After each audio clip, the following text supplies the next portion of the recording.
E aí, pessoal, tudo bem? Muito bem, nós vamos ver agora nessa videoaula ligações químicas, especificamente dois tipos de ligações químicas, a ligação metálica e a ligação iônica. Mas além da gente entender essas duas ligações, a metálica e a iônica, a gente também vai entender, compreender, saber explicar as propriedades das substâncias metálicas e também das substâncias iônicas. E eu já queria antecipar, ao final dessa videoaula, tem aqui uma tela onde vai aparecer sugestões de vídeos de experimentos de química para você compreender melhor ainda. E eu vou colocar aqui também na descrição da videoaula. Combinado? Então vamos lá. Bem, gente, ligações químicas. O que vem a ser uma ligação metálica? Os elétrons de valência. O que é elétron de valência? É o elétron da última camada de um átomo.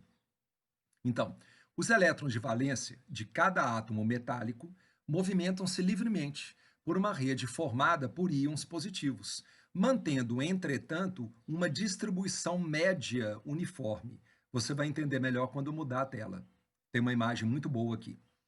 As forças de coesão, as forças de atração, são forças eletrostáticas. A palavra eletrostática significa forças que envolvem cargas entre íons positivos e uma nuvem de elétrons livres ou deslocalizados. Muitas vezes você vê escrito um mar de elétrons, uma nuvem de elétrons livres ou deslocalizados, ok? Vamos ver aqui pela imagem, pessoal. Você está vendo aqui nessa imagem? Vamos imaginar, por exemplo, que é um pedaço de ferro, ok? Um pedaço de ferro. Ali você está vendo representado bolinhas, e cada bolinha representa um átomo de ferro. Mas, professor, por que tem bolinha e tem bolinha com carga positiva? É por isso.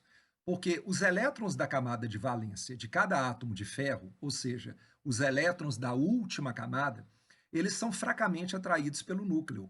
Portanto, aliás, isso caracteriza os metais, concorda? Metais têm tendência de perder elétrons. Por isso que metal é chamado metal. Muito bem. Então, esses elétrons livres, eles ficam ali de uma maneira aleatória, se movimentando dentro daquela rede cristalina.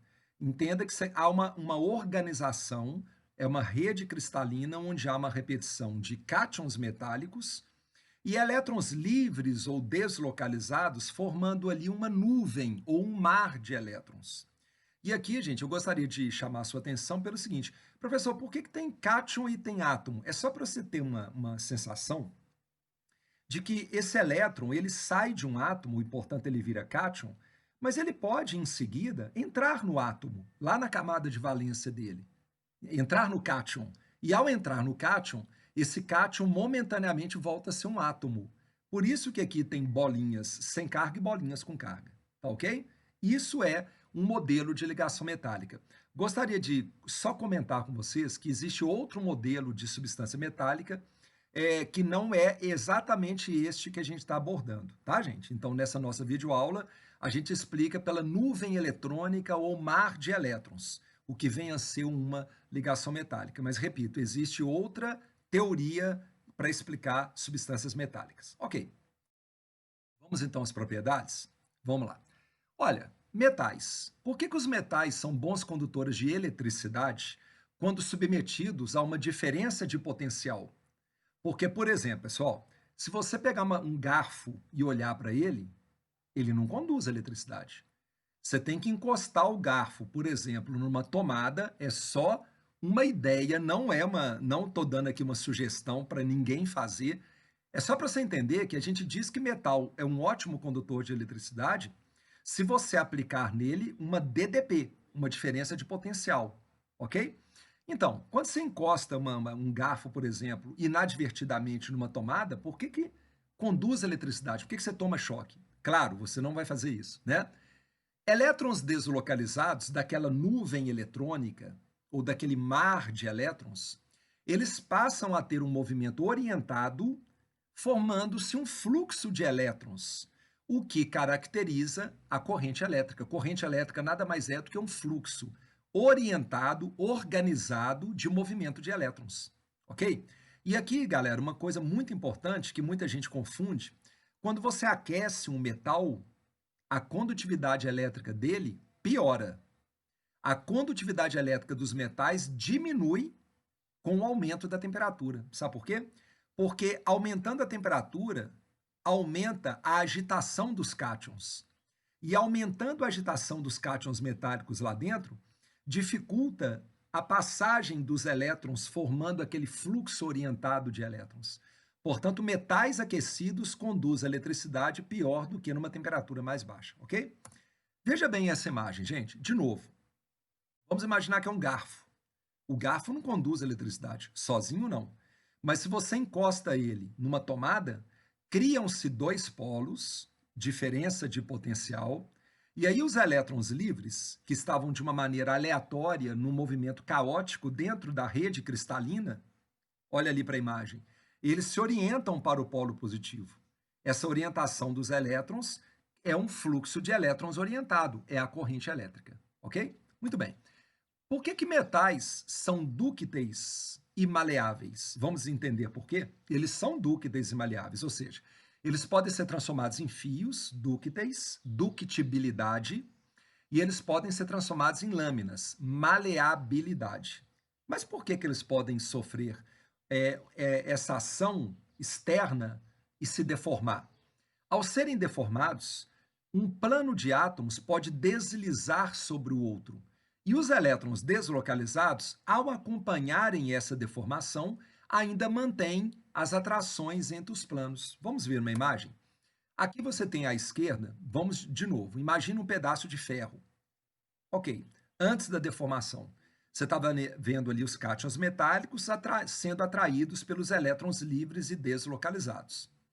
Quando você aplica uma pressão sobre o metal, transformando numa lâmina ou mesmo estirando ele para ele virar um fio, por que ele não quebra? Ele pode até vir a quebrar, mas ele não quebra facilmente. Por quê?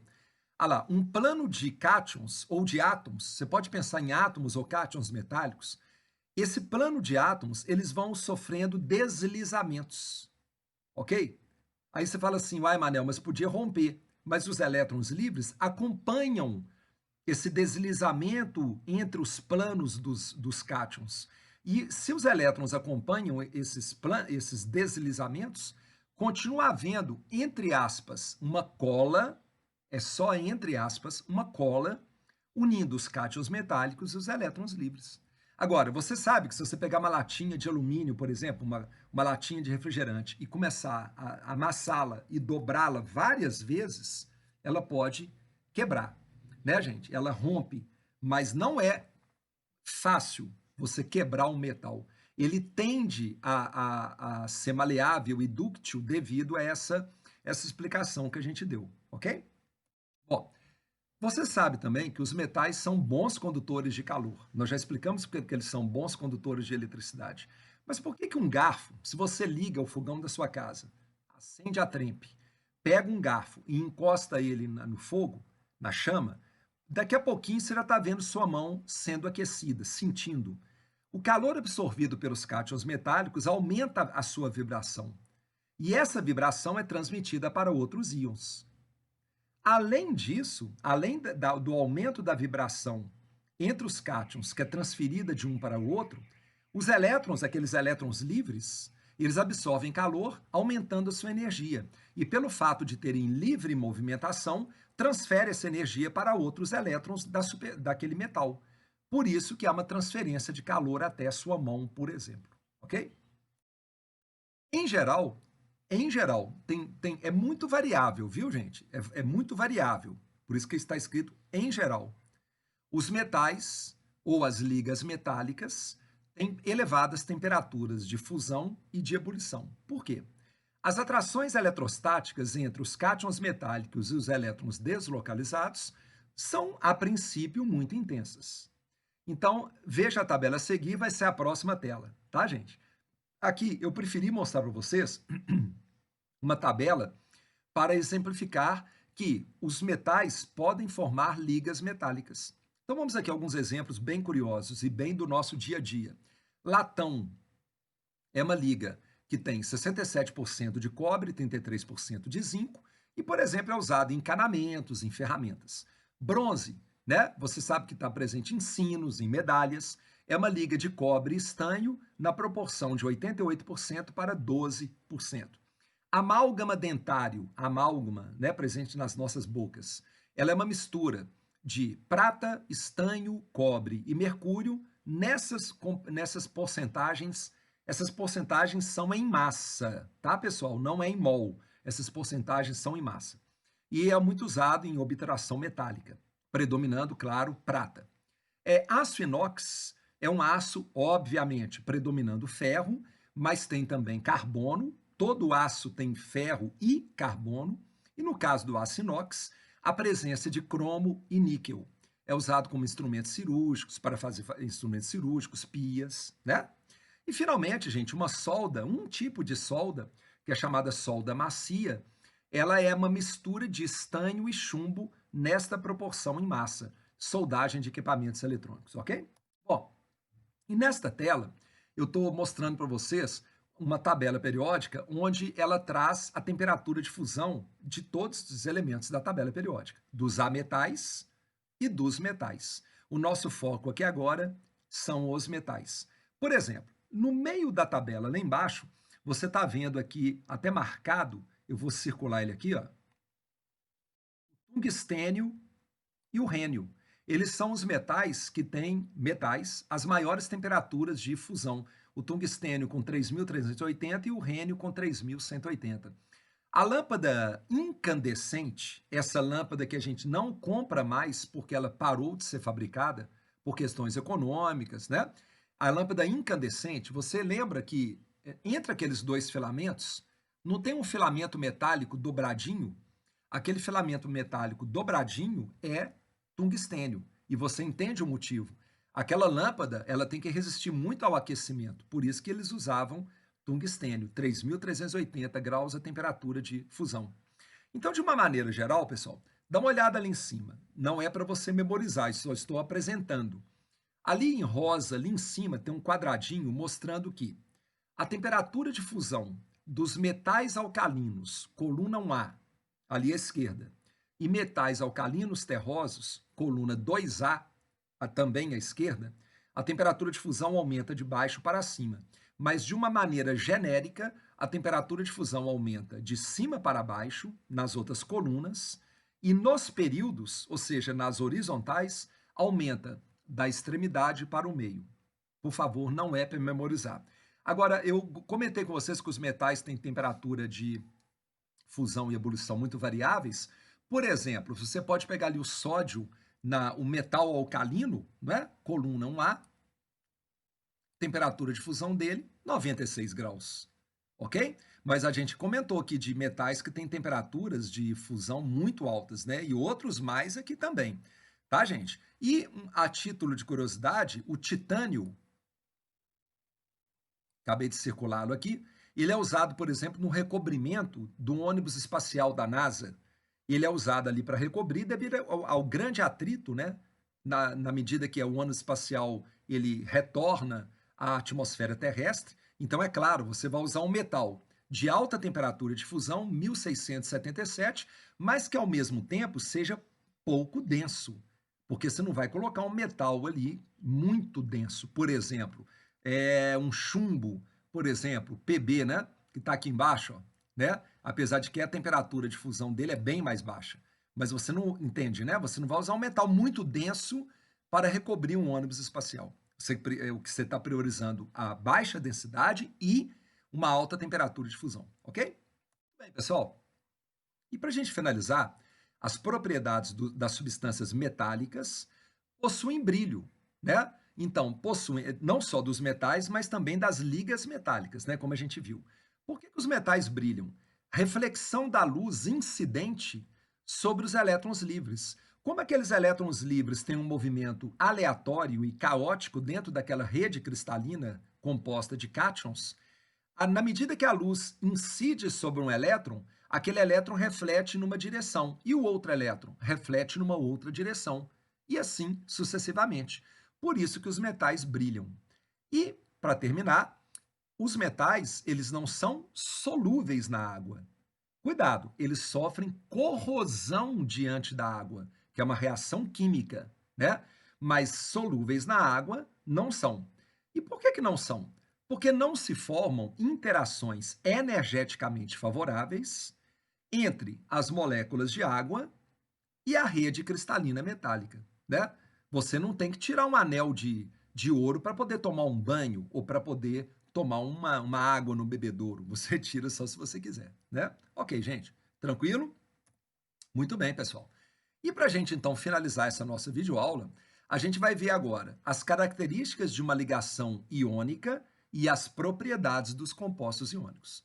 Tudo bem até aí? Vamos lá?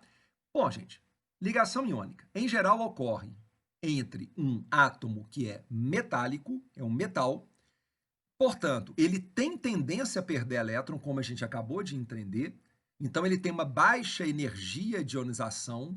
Se você não estiver entendendo, eu recomendo que vocês assistam as videoaulas de tabela periódica. Essa é uma propriedade periódica. O que é energia de ionização? É energia absorvida por um átomo no estado gasoso para retirar elétron dele, falando de uma maneira um pouco simplória. Portanto, a ligação iônica ocorre entre um átomo metálico de baixa energia de ionização, ou seja, é fácil arrancar um elétron dele, o qual perde um ou mais elétrons, tornando-se um cátion. E um átomo ametálico, um ametal, que ao contrário do metal, ele tem uma grande afinidade eletrônica, ele tem uma tendência muito grande de ganhar elétrons, transformando-se em um ânion, o qual ganha um ou mais elétrons, tornando-se um ânion, ok? Substâncias de natureza iônica. É muito comum, pessoal, a pessoa lembrar que os sais têm natureza iônica. Não. Vamos ver aqui. Nesta tela, 3 exemplos de sais. Cloreto de sódio, NaCl, feito dos cátions Na+, e ânions cloreto. Mas também, nitrato de potássio é um sal onde há uma estrutura cristalina organizada, feita de cátions potássio e ânions nitrato. Outro sal, sulfato de alumínio. Sulfato de alumínio é um sal cuja rede cristalina é feita de cátions alumínio mais 3 e ânions SO4 2-, ânions sulfato. Mas, por exemplo, existem óxidos de caráter molecular, né? Que no caso seria o oxigênio ligado em ametal, ok? Mas aqui eu trago para vocês óxidos de caráter iônico, ou seja, vamos lá, 2 exemplos, tem vários. Óxido de cálcio, que a gente fala cal, né? O pedreiro fala, nós também falamos, cal virgem, né? Cal viva, cal virgem, óxido de cálcio. Veja bem, óxido de cálcio, ele não é um sal, ele é um óxido, mas ele é um composto iônico. É uma rede cristalina organizada contendo cátions cálcio 2+, e ânions O2-. Mais um óxido, de exemplo, o óxido férrico. Por que férrico? Porque o ferro está no seu maior NOx, mais 3. Ou óxido de ferro 3. Então, é um óxido de caráter iônico, né? Feito de cátions ferro mais 3 e ânions O2-. E para terminar, as bases, elas também têm natureza iônica. Trago aqui para vocês 2 exemplos. Hidróxido de sódio, NaOH, soda cáustica, Na+OH-, hidróxido de magnésio, leite de magnésia. Quando a gente toma, né, é na forma de um leite, né? A gente chama leite de magnésia. Mas hidróxido de magnésio é um sólido, porque como a gente vai ver, os compostos iônicos são sólidos à temperatura ambiente. Eu gostaria de lembrá-lo que, é claro, os compostos metálicos também são sólidos à temperatura ambiente, pessoal, exceto o mercúrio, que é líquido. O mercúrio é o único metal que a 25 graus ele é líquido, ok? Muito bem, então vamos lá? O hidróxido de magnésio é um sólido iônico feito de ânions hidroxila, OH-, e cátions magnésio 2+. Muito bem.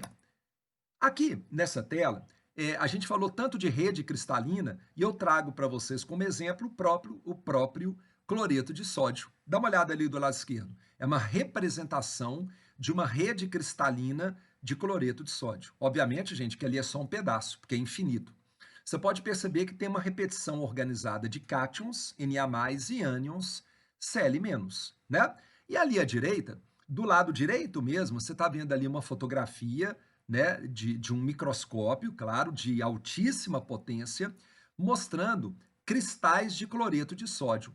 Mas entenda, dentro de cada cubinho daquele, tem milhões e milhões e milhões e milhões e milhões e milhões e milhões de íons Na+, e Cl-. E ali, de novo, à esquerda, uma visualização da disposição dos cátions e ânions. Eu gostaria, pessoal, de já chamar a sua atenção aqui nessa tela para uma coisa que é muito importante. Muitas vezes a pessoa olha para essa imagem e pensa assim, ali dentro, um cátion atrai apenas um ânion. Não. Como a gente vai ver aqui na sequência da videoaula, pessoal, cátions têm carga positiva, ânions têm carga negativa. Cátions atraem ânions, no plural. Mas, quanto menor a distância entre eles, maior a atração. E quanto maior a distância, menor a atração. O que eu quero dizer com isso? Que o motivo do sal de cozinha ter fórmula NaCl é um só. É para dizer que a carga de um cátion anula a carga de um ânion. Mas não, a gente não quer dizer com isso que lá dentro da substância NaCl iônica, um cátion atrai apenas um ânion, de maneira alguma. Um cátion atrai vários ânions. Quanto maior a distância, obviamente, menor a atração. Ok? Deixa eu treinar aqui um outro exemplo com vocês antes de mudar a tela. Por exemplo, óxido de alumínio. Óxido de alumínio é uma substância iônica feita de cátions alumínio mais 3 e ânions O2-. Ok, então tente imaginar uma rede cristalina onde ali agora tem cátions alumínio mais 3 e ânions O2-. Qual que é a fórmula do óxido de alumínio? Al2O3. Por que a fórmula é Al2O3? Porque dois cátions atraem somente 3 ânions? De maneira alguma. É porque a carga de 2 cátions mais 6, porque o cada alumínio é mais 3, anula a carga de 3 ânions, O2-. Qual que é a carga de 3 ânions? Menos 6. É só por isso que a fórmula é a Al2O3. Combinado, pessoal? Muito bem. Vamos, então, dar uma geral nas propriedades das substâncias iônicas. Vamos lá? Substâncias iônicas, pessoal, têm alta temperatura de fusão e de ebulição. Mas por quê? Há fortes atrações eletrostáticas entre íons de cargas opostas, as quais devem ser rompidas durante a mudança de fase. Gostaria muito que você não confundisse. Aqui quando há uma fusão ou uma ebulição, há rompimento de ligações iônicas, porque nós temos cátions e ânions. Lá na substância metálica, não há rompimento de interações entre cátions e ânions, é entre cátions e elétrons livres. Cuidado, elétron não é ânion. Muito bem, e aí, olha que interessante nesses dois exemplos que eu trago para vocês. A temperatura de fusão do cloreto de sódio, que é um composto tipicamente iônico, 801 graus Celsius. É por isso que você não consegue derreter sal de cozinha na sua casa. Porque quando você coloca na panela aí na sua casa, a chama do gás liquefeito de petróleo, que é uma mistura de propano e butano, o que tem na sua casa, a temperatura alcançada pela queima do propano e butano não atinge 801 graus Celsius. Por isso que você não funde sal de cozinha colocando na panela da sua casa. Muito bem. Engraçado que o óxido de bário, que também tem natureza iônica, feita de cátions bário 2+, e O2-, ou seja, é um óxido de caráter básico, e ali à esquerda você tem um sal. Interessante, a temperatura de fusão também é muito alta. Mas, aqui cabe uma pergunta muito interessante. Por que a temperatura de fusão do óxido de bário é muito maior do que a do cloreto de sódio se ambos são iônicos? Aí você vai lembrar de física. A força eletrostática entre cargas opostas é igual a K, uma constante, que multiplica a carga a carga ali de um íon ou daquela espécie, pode ser um próton, pode ser um elétron, concorda? Enfim, é a constante que multiplica a carga de uma espécie que multiplica a carga da outra tudo dividido pela distância ao quadrado. Então aqui a gente pode pensar duas coisas, uma está bem nítida aqui. As cargas presentes no sal de cozinha são +1 e -1. Então, a atração entre os íons é mais fraca do que no óxido de bário, porque no óxido de bário as cargas são, respectivamente, +2 e -2. Mas você pode também argumentar o seguinte, mas o professor, tem que pensar também na distância entre os íons. Sim, tá? Então, eu estou enfatizando aqui as cargas, mas além disso, quanto maior a distância entre os íons naquela substância iônica, menor vai ser a atração entre eles, menor a temperatura de fusão. Então, tem que avaliar as duas coisas. Ok, pessoal? Muito bem. No estado sólido, substâncias iônicas não conduzem corrente elétrica, mas conduzem quando fundidos, ou seja, você aquece até atingir a temperatura de fusão, portanto, fazendo-os virar líquido, ou então, que é uma coisa bem diferente, dissolvidos em água. E qual é a explicação? No estado líquido, fundido ou em meio aquoso, dissolvido, os íons que estavam com um movimento mínimo naquela rede cristalina organizada que nós vimos, eles adquirem uma alta mobilidade. E adquirindo uma alta mobilidade, permite a eles a condução de eletricidade, ok? Muito bem, gente.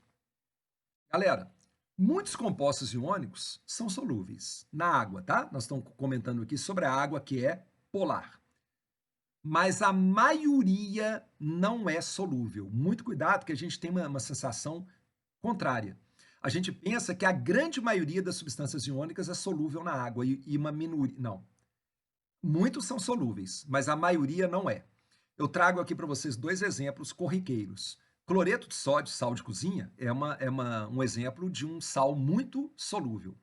Já o carbonato de cálcio, cálcio 2+, carbonato CO3 2-, é uma substância de natureza iônica presente no mármore, que é pouquíssimo, mas pouquíssimo mesmo, solúvel na água. É só você lembrar que o carbonato de cálcio está presente no mármore. Bem, aí você deve estar assim, mas, ô professor, o que envolve a dissolução, né, de uma substância na água? Eu trago aqui para vocês uma reflexão. Durante a dissolução em água, você poderia, claro, pensar em outros solventes também, mas a gente está com foco aqui na água. Você tem que lembrar que tem que ter o rompimento das interações iônicas entre os cátions e os ânions na rede cristalina daquele sal que você está jogando na água. Também tem que ter o rompimento das ligações de hidrogênio, aquelas interações intermoleculares que ocorrem entre as moléculas de água, que são, no caso aqui, o solvente, e o sal é o soluto, mas, ao mesmo tempo que essas interações entre as moléculas de água se rompem, ligações de hidrogênio, e as interações iônicas se rompem para quebrar a rede cristalina, para poder dissolver, há também, obviamente, a formação, uma vez que está dissolvendo, das interações entre os íons, sejam eles cátions ou ânions, e os dipolos das moléculas de água, uma vez que as moléculas de água são polares. Por isso que a gente diz que a atração entre um íon e a água é a atração chamada íon-dipolo, ok? Aqui há uma energética envolvida. O que a gente pode imaginar? Se não for energeticamente favorável, provavelmente não dissolve. Ou seja, a energia envolvida no rompimento das ligações iônicas e das ligações de hidrogênio, se essa energia envolvida for muito maior do que a energia que é liberada na formação das interações entre os íons e os dipolos, no caso aqui da água, a gente diz que é energeticamente desfavorável. Ok, galera? Gente, não é só esta questão. Existem outras questões paralelas envolvendo a solubilidade ou não de um soluto num solvente, tá? Muito bem. E aqui, continuando, eu trago aqui uma imagem para vocês perceberem o que é solvatar ou hidratar um composto iônico na água. Então, veja bem, você joga sal de cozinha na água, você sabe que ele dissolve. Então, veja bem, há um rompimento das interações iônicas lá naquela rede cristalina altamente organizada entre os íons Na+, e Cl-.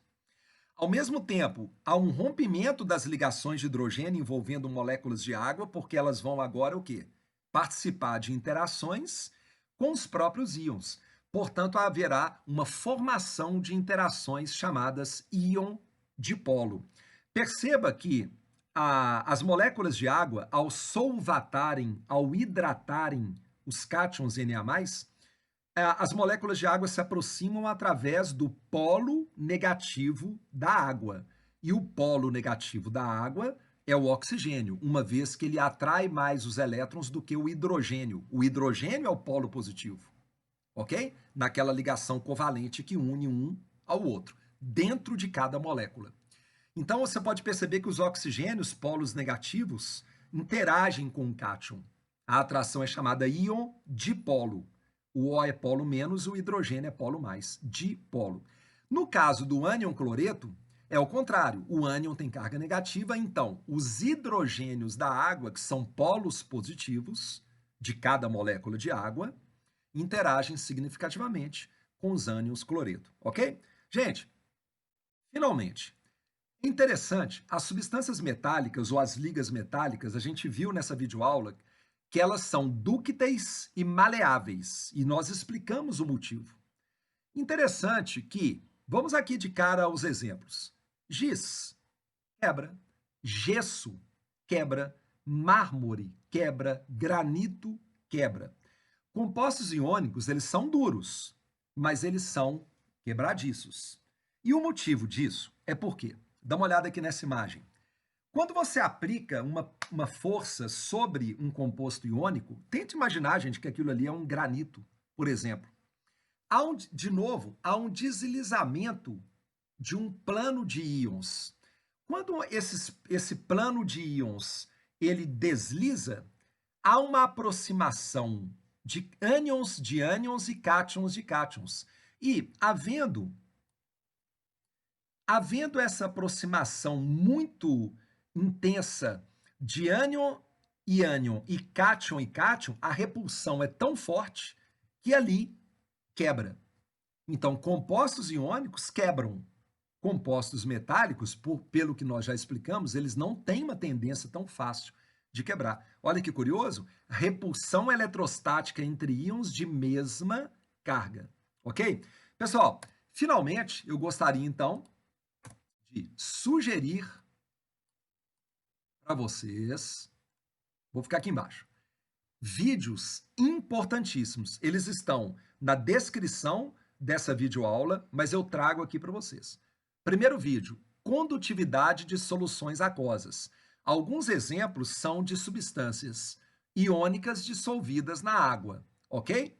Existem outras substâncias que não são iônicas, mas eu coloquei aqui por quê? Porque na nossa próxima videoaula eu vou abordar isto também. E aí eu também vou sugerir de novo esse mesmo vídeo. Ele é muito bom.